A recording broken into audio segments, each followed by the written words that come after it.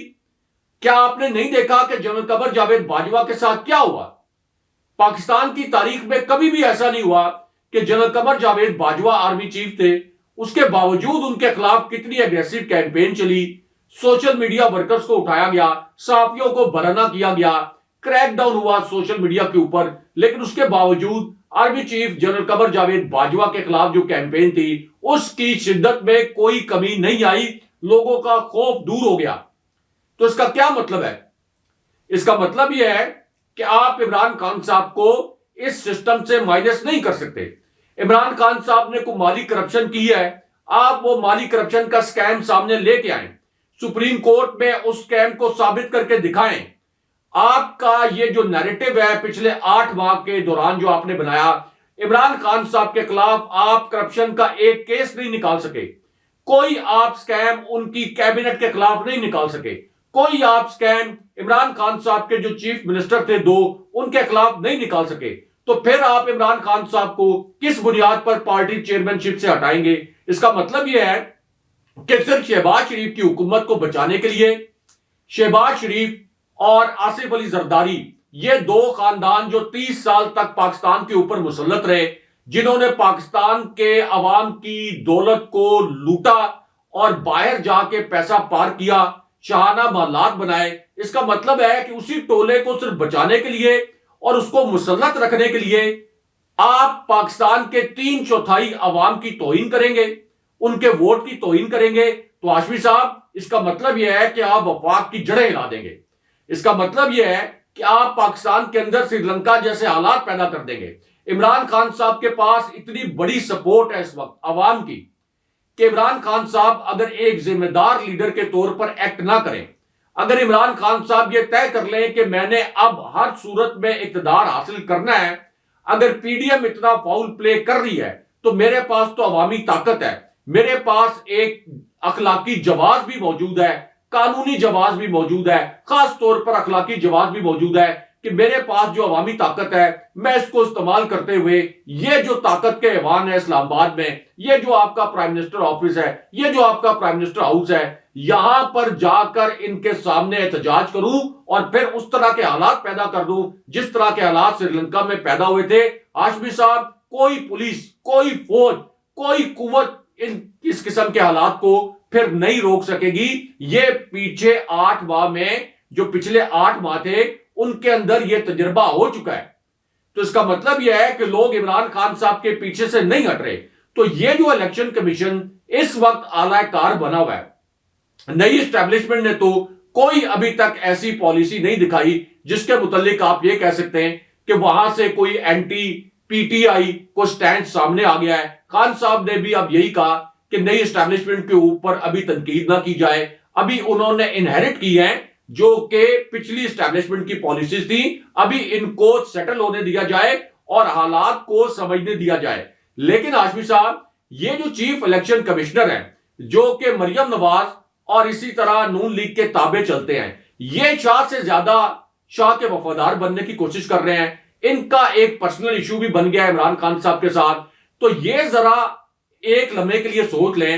کہ جنرل قمر جاوید باجوہ جو کہ افواج کے سربراہ تھے، اور وہ افواج جو کہ پاکستان کے اندر بائنڈنگ فورسز رہی ہیں اور بائنڈنگ فورسز ان کو رہنا چاہیے، پنجاب میں اسٹیبلشمنٹ کتنی پاپولر تھی لیکن اس کے باوجود جنرل قمر جاوید باجوہ کس طرح سے لوگوں کے دلوں سے اتر گئے۔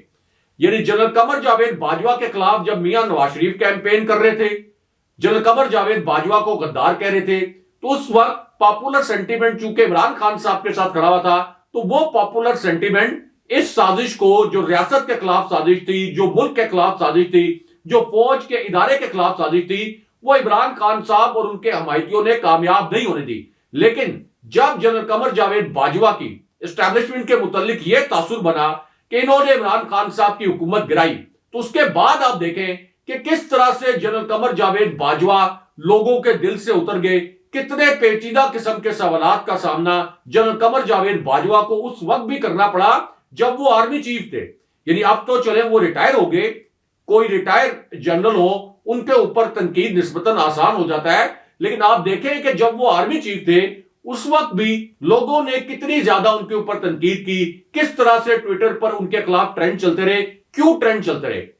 جب میاں نواز شریف جنرل قمر جاوید باجوہ کو غدار کہتے تھے، جب یہ کہتے تھے کہ انہوں نے 2018 کا الیکشن رگ کیا، جب میاں نواز شریف یہ کہتے تھے کہ ہم جنرل باجوہ پر آرٹیکل 6 کے تحت غداری کا مقدمہ چلائیں گے، تو کوئی ان کو یعنی میاں نواز شریف کو جنرل باجوہ کے خلاف پاپولر سپورٹ حاصل نہیں تھی، کوئی ٹویٹر کے اوپر ٹرینڈ نہیں چلتے تھے، کوئی لوگ جنرل قمر جاوید باجوہ کے خلاف بات نہیں کرتے تھے. لیکن ہاشمی صاحب جب سب سے ملک کے پاپولر لیڈر جس کی 3.5 سال کی گورننس کو اگر آپ اس کرپٹ ٹولے کی 30 سال کی گورننس سے آپ کمپیئر کریں تو صاف پتا چل جاتا ہے کہ خان صاحب کا جو دور تھا اس میں آپ کا گروتھ ریٹ 5.97% پر چلا گیا تھا. یہ پچھلے 20 سال کا بہترین گروتھ ریٹ تھا. خان صاحب نے کووڈ جیسے چیلنج کا سامنا کیا جو کہ 100 سال میں ایک دفعہ اس طرح کی بیماری آتی ہے. یہ 1918 کے بعد اسپینش فلو کے بعد یہ سب سے بڑی بیماری آئی تھی، لیکن خان صاحب نے ایک ایسی صورتحال میں جب پوری دنیا کی معیشتیں کولیپس کر گئی، امریکہ کی معیشت اس وقت کولیپس کر گئی تھی، یورپ کی معیشتیں کولیپس کر رہی تھی، عمران خان صاحب نے ایک ایسی صورتحال میں ملک کی معیشت کو سنبھالا اور ان کو معیشت ہاشمی صاحب ایک ایسی سچویشن میں ملی تھی جن کے متعلق جنرل آصف غفور جو کہ سابق D G I S P R ہیں، میں نے وہ بریفنگ اٹینڈ کی ہوئی ہے، اس میں جنرل آصف غفور نے یہ بتایا تھا کہ نون لیگ کے دور میں معیشت کو کینسر ہو گیا تھا اور یہ جو نون لیگ ہے یہ اس کینسر کا علاج پیناڈول کے ذریعے کر رہی تھی. جس طرح سے ابھی اسحاق ڈار معیشت کا علاج پیناڈول کے ذریعے وقتی طور پر کرنے کی کوشش کر رہے ہیں، تو اس وقت بھی فوجی قیادت کا یہی خیال تھا کہ نون لیگ نے معیشت کا کباڑا نکال دیا اور ہم بالکل دیوالیہ ہونے کے قریب ہیں. وہاں سے عمران خان صاحب نے معیشت اٹھائی اور 5.97% گروتھ ریٹ کے اوپر 3.5 سال میں کووڈ کے چیلنج کے باوجود وہ لے کر چلے گئے. تو ہاشمی صاحب اگر جب عوام کمپیریزن کرتے ہیں کہ عمران خان صاحب کے اوپر کرپشن کا کوئی سکین نہیں ہے، عمران خان صاحب نے عام لوگوں کو ریلیف بھی دیا ہوا تھا احساس پروگرام کے ذریعے، کوئی بھوکا نہ سوئے پروگرام کے ذریعے، پناہ گاہوں کے ذریعے، سب سے بڑی بات جو انہوں نے ایک ہیلتھ کارڈ کے ذریعے 10 لاکھ روپے تک کی انشورنس کی تھی، جس سے ہر وہ گھر جہاں پر بیماری آ جاتی اور جن کی نسلیں مقروض ہو جاتی ان کو ایک موقع مل گیا کہ وہ باعزت طریقے سے اچھے ہاسپٹلز میں جا کر اپنا علاج کروا سکے. تو عمران خان صاحب کے پاس کون سا قارون کا خزانہ تھا ہاشمی صاحب؟ کون سا قارون کا خزانہ تھا کہ عمران خان صاحب نچلے طبقے کو ریلیف بھی دے رہے تھے، اکانومی بھی اچھے طریقے سے چلا رہے تھے، ایکسپورٹس آپ کی ریکارڈ سطح پر چلی گئی تھی، اور پھر جو آپ کا اقتصادی سروے شہباز شریف کے پرائم منسٹر بننے کے بعد سامنے آیا اس میں یہ ایکنالج کیا گیا کہ آپ کا جو زرعی شعبہ تھا، جو آداب مقرر کیے گئے تھے اس کو ایکسیڈ کر لیا گیا عمران خان صاحب کے دور میں. صنعتی شعبے کے جو آداب تھے خان صاحب کے دور میں اس کو ایکسیڈ کر لیا گیا. جو آپ کے ایکسپورٹس کے آداب تھے اس کو بھی ایکسیڈ کر لیا گیا. تو پھر یہ عوام پوچھتی ہے کہ آخر عمران خان صاحب کی حکومت گرانے کی وجہ کیا تھی؟ کیا وجہ تھی عمران خان صاحب کی حکومت گرانے کی؟ اس کے بعد آپ دیکھیں کہ پاکستانی عوام کے ساتھ کیا ہوا. اس کے بعد پاکستانی عوام پر آپ دیکھیں کہ مہنگائی کا قہر نازل کیا گیا، بجلی کی قیمتیں 3 گنا تک بڑھا دی گئی، گیس کی قیمتیں بڑھا دی گئی، آپ کا انفلیشن جو ہے یہ 3 گنا سے زیادہ بڑھ گیا. یعنی عوام کی جیبوں پر ڈاکہ مار کے کسی طریقے سے معیشت چلانے کی کوشش کی گئی. لیکن اس کے باوجود آج میں پڑھ رہا تھا ہاشمی صاحب انٹرنیشنل جو مانیٹری انسٹیٹیوشنز ہیں ان کی رپورٹ میں آج پڑھ رہا تھا کہ پاکستان کے دیوالیہ ہونے کا خطرہ اب 97% پہ پہنچ گیا ہے، 97% پر. اور آج اسحاق ڈار اب آئی ایم ایف کو آپ یہ کہہ لیں کہ گالیاں دینے کی کوشش کر رہے تھے، بڑے غیر مناسب نامناسب قسم کے الفاظ استعمال کر رہے تھے، اور ایسے صحافی جو نون لیگ کے قریب سمجھے جاتے ہیں وہ بھی کہہ رہے ہیں کہ اسحاق ڈار نے دوبارہ سے پاکستان کی معیشت کو ڈبو دیا. تو کیا اس کرپٹ ٹولے کو مسلط رکھنے کے لیے عمران خان صاحب کو نائل کیا جائے گا؟ ہاشمی صاحب، اگر یہ جو یہ الیکشن کمیشن پلان کر رہا ہے نون لیگ کے ساتھ مل کر، اگر یہ پلان ایگزیکیوٹ ہوتا ہے تو اس ملک کی یہ الیکشن کمیشن یا شہباز شریف کی حکومت کو بچانے کے لیے اس ملک کی اس سازش کے ذریعے اینٹ سے اینٹ بجا دی جائے گی. وفاق کی آپ جڑیں کھوکھلی کر دیں گے. ایک ایسا لیڈر جو کہ پنجاب، جو کہ سب سے بڑا صوبہ ہے پاکستان کا، وہاں کا حکمران ہے، جو کے پی جیسے حساس علاقے کا، حساس صوبے کا حکمران ہے، جو آزاد کشمیر جیسے حساس علاقے کا حکمران ہے، جو کہ ہماری فوج کے لیے بھی بہت حساس علاقہ ہے، جو گلگت بلتستان کا حکمران ہے، جو انڈیا کی وجہ سے ہماری فوج کے لیے، ہماری ریاست کے لیے سب سے حساس علاقہ ہے، وہاں کا بھی حکمران ہے، جس کے پاس کراچی کا شہری مینڈیٹ بھی ہے. تو کیا آپ اس کو نائل کر دیں گے؟ تو آپ کا کیا خیال ہے کہ عوام خاموشی سے بیٹھ جائیں گے؟ اس سے پہلے جو مس کیلکولیشن ہوئی ہے اپریل 2021 میں جب عمران خان صاحب کی حکومت گرائی گئی، جو مس کیلکولیشن اس وقت اسٹیبلشمنٹ نے کی کہ عمران خان صاحب کے ساتھ ہو سکتا ہے لوگ نہ نکلیں، اس مس کیلکولیشن کا نتیجہ پاکستان نے بھگتا، ہمارے اداروں نے بھگتا. پاکستان میں انتشار پھیل گیا، پاکستان میں نفاق پھیل گیا، پاکستان کے اندر پہلی مرتبہ فوج سے پیچیدہ سوالات ہونا شروع ہو گئے. تو آپ دیکھیں کہ پاکستان کے اندر پہلی مرتبہ ایک سٹنگ چیف، سٹنگ سپہ سالار کے خلاف کتنی اگریسو کیمپین عوامی سطح پر چل گئی. تو یہ تو ہماری فوج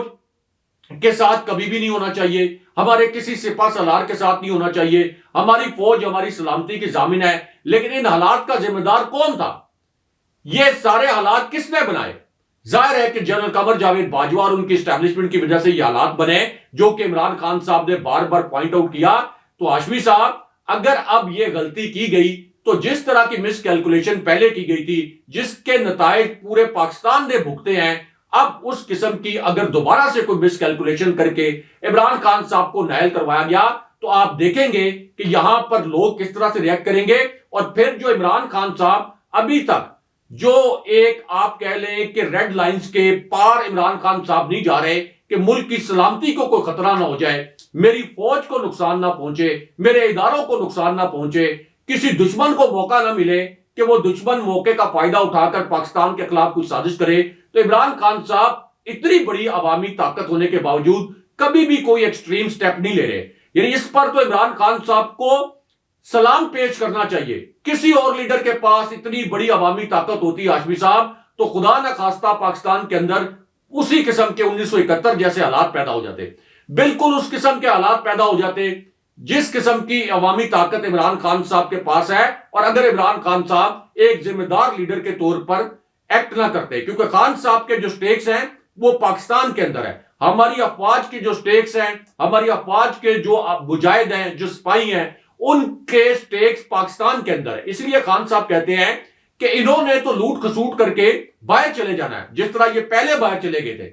لندن چلے گئے تھے. آصف علی زرداری نے دبئی، نیو یارک چلے جانا ہے. تو رہنا یہاں پہ کس نے ہے؟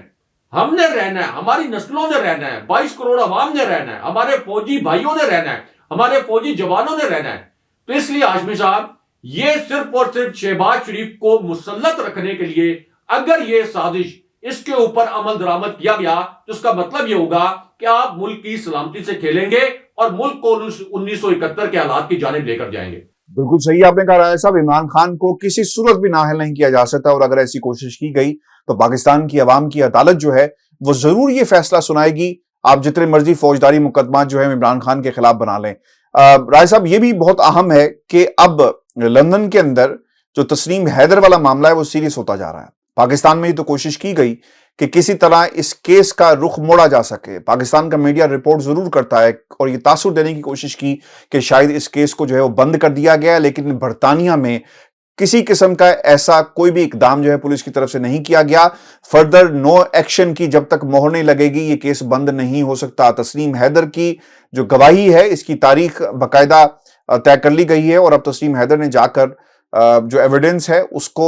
رپورٹ تو کر دیا تھا، لیکن اس حوالے سے اب ان سے کچھ سوال کیے جائیں گے. اس کا مطلب ہے ہاشمی صاحب کہ یہ جو پاکستانی میڈیا میں خبریں لگوائی گئی تھیں یہ جعلی خبریں تھیں کہ کوئی کسی قسم کی تحقیقات نہیں ہو رہی، کیس کلوز ہو گیا ہے. حالانکہ پاکستانی میڈیا نے یہ بھی نہیں بتایا کہ میاں نواز شریف اور ان کے کسی فیملی ممبر نے تسنیم حیدر کے خلاف کوئی قانونی کارروائی بھی نہیں کی۔ ایک تو یہ قانونی کارروائی کے متعلق ہمیں بتائیں کہ یہ قانونی کارروائی کیسے آگے بڑھ رہی ہے، کیونکہ یہاں پہ پاکستان کے اندر میں آپ کو بتا رہا ہوں کہ اخبارات کے اندر یہ خبر شائع کروائی گئی کہ یہ کیس انویسٹیگیٹ نہیں ہو رہا، اور دوسرا یہ جو ایک شوشہ چھوڑا گیا کہ نواز شریف کسی وقت پاکستان آ سکتے ہیں، جب عمران خان صاحب اگر کے پی کی اور پنجاب اسمبلیوں کو ڈیزالو کر دیتے ہیں تو اگر یہ اسمبلیاں ڈیزالو ہوئی تو نواز شریف آ کے یہاں پہ کیمپین کریں گے۔ تو ہاشمی صاحب، میری تو اسیسمنٹ یہ ہے کہ اگر میاں نواز شریف یہاں آ کے کیمپین کریں گے تو وہ تو اپنی سیاست کا جو ریاسا ایک بھرم ہے، وہ اپنی سیاست کو مکمل طور پر ہی عمران خان صاحب کی مقبولیت کے آگے تابوت میں بند کروا لیں گے۔ تو میری اسیسمنٹ یہ ہے کہ اس وقت تو عمران خان صاحب جب اتنے پاپولر ہیں، کسی صورت میاں نواز شریف واپس آ کر الیکشن کیمپین رن نہیں کریں گے۔ لیکن آپ بتائیں کہ لندن سے ایک تو میاں نواز شریف کی واپسی کے متعلق کیا اطلاع ہے، اور دوسرا جو قانونی کارروائی ہے تسنیم حیدر کے حوالے سے، اس پر ذرا ہمیں آگاہ کریں۔ راز صاحب، تسنیم حیدر صاحب جو ہے نا، یہ برطانیہ میں ایسے وقت پر سامنے آئے ہیں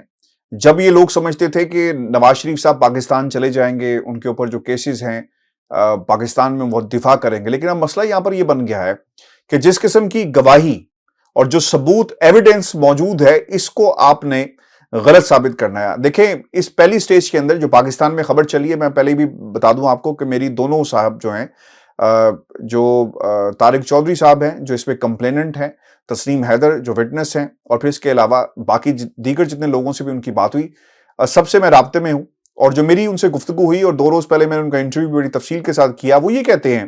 کہ پولیس کی طرف سے تمام شواہد جو ہیں وہ لے لیے گئے ہیں، ایویڈنس ریکارڈ پر موجود ہے، اور یہ پولیس کے بعد اسے Hammersmith C I D کے حوالے کر دیا گیا تھا۔ اب اسکاٹ یارڈ کا نام باقاعدہ خبر کے اندر لگایا گیا کہ جب ہم نے ان سے رابطہ کیا تو انہوں نے کہا کہ جناب تحقیقات جو ہیں وہ شروع نہیں ہوئی۔ اب مسئلہ یہاں پر یہ ہے کہ برطانیہ میں جب بھی کوئی درخواست چلی جاتی ہے، اس درخواست کے جانے کے بعد پولیس اس کو انویسٹیگیشن جو ہے اسی دن سے اس کا آغاز ہو جاتا ہے، یعنی وہ ختم نہیں ہوتی۔ اب ایویڈنس میں کتنی جان ہے، شواہد کس قسم کے ریکارڈ پر موجود ہیں، گواہ جو ہیں ان کی اپنی جو اس حوالے سے یعنی جو کیس آن ریکارڈ ہے وہ کہاں پر سٹینڈ کرتے ہیں، ان تمام چیزوں کا جائزہ لیا جاتا ہے۔ اب ارشد شریف مرحوم کا قتل اور پھر دوسری طرف عمران خان پر حملے کی سازش جو ہے وہ تیار ہوئی لندن میں، ایسا دعویٰ کیا گیا ہے، ایسا الزام لگایا گیا ہے تسنیم حیدر کی طرف سے۔ اب بعض لوگوں نے یہ تاثر دینے کی کوشش کی ہے کہ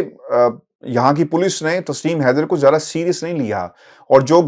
باتیں میڈیا کے ذریعے رپورٹ ہو رہی تھی، جو پریس کانفرنسز کی جا رہی تھی، ان میں بھی کوئی حقیقت نہیں ہے، یعنی یہ تاثر، پہلا تاثر جو ملتا ہے۔ لیکن ریکارڈ کی بات یہ ہے رائے صاحب کہ تسنیم حیدر صاحب کی ڈیٹ اب فکس ہو گئی ہے، ان کا باقاعدہ انٹرویو ہوگا، ان سے پوچھا جائے گا، اور پھر اسے فردر کیس کو لے کر جائیں گے۔ اب اس میں مسئلہ یہاں پر یہ آ جاتا ہے کہ اگر پولیس سمجھے کہ اس کو آگے آپ نے نہیں چلانا تو پھر باقاعدہ فردر نو ایکشن کی سٹیمپ لگے گی، جیسے میں نے پہلے بھی کہا۔ اب یہاں پر ایسا کوئی معاملہ نہیں ہے۔ اب اس کیس کی انویسٹیگیشن جب کنوکشن سے پہلے، یعنی اگر پولیس سمجھتی ہے کہ جناب کسی اس میں گرفتاری ہونی ہے تو گرفتاری بھی ہوگی، پکڑا بھی جائے گا، ان سے انٹروگیشن بھی ہوگی۔ نواز شریف چاہے پاکستان چلے جائیں، یہاں پر رہیں، اگر یہ پولیس سمجھتی ہے کہ ایویڈنس کے اندر اتنی جان ہے تو نواز شریف کو گرفتار بھی کیا جا سکتا ہے، مریم نواز کو بھی گرفتار کیا جا سکتا ہے، لیکن ڈیپینڈ کرتا ہے کہ پولیس کی انویسٹیگیشن کہاں پہنچتی ہے۔ اور پھر یہ بھی یاد رکھیے گا کہ وہ پلندہ ایویڈنس کا جسے پروسیکیوشن ڈپارٹمنٹ کو دیا جائے گا، پھر پروسیکیوشن ڈپارٹمنٹ سے بھی پوچھا جائے گا کہ کیا ہم عدالت کے اندر یہ تمام ایویڈنسز جو ہمارے پاس موجود ہیں اس کی بنیاد پر اپنا کیس جو ہے وہ پروف کر پائیں گے، اور اس کے بعد پھر معاملات جو ہیں وہ آگے بڑھیں گے۔ یعنی کوئی یہ کہہ دے کہ جناب کیس ختم ہو گیا، ایسا نہیں ہوگا، یا تو اس کے اوپر فردر نو ایکشن کی سٹیمپ لگے گی، اور یا پھر یہ کیس آگے بڑھے گا، پروسیکیوشن تک پہنچے گا، پھر پروسیکیوشن اس بات کا فیصلہ کرے گی کہ کیا ہم اس کیس کو عدالت میں جو ہے اس کا دفاع کر پائیں گے یا نہیں پائیں گے۔ لیکن رائے صاحب، ان کی بھرپور کوشش تو ضرور ہے۔ لندن کی خبر میں آپ کے سامنے یہ بھی رکھ دیتا ہوں کہ ان کا خیال ہے کہ یہ پاکستان بہت جلدی چلے جائیں گے اور عمران خان کا الیکشن سے پہلے جا کر مقابلہ کریں گے، الیکشن کمپین کریں گے،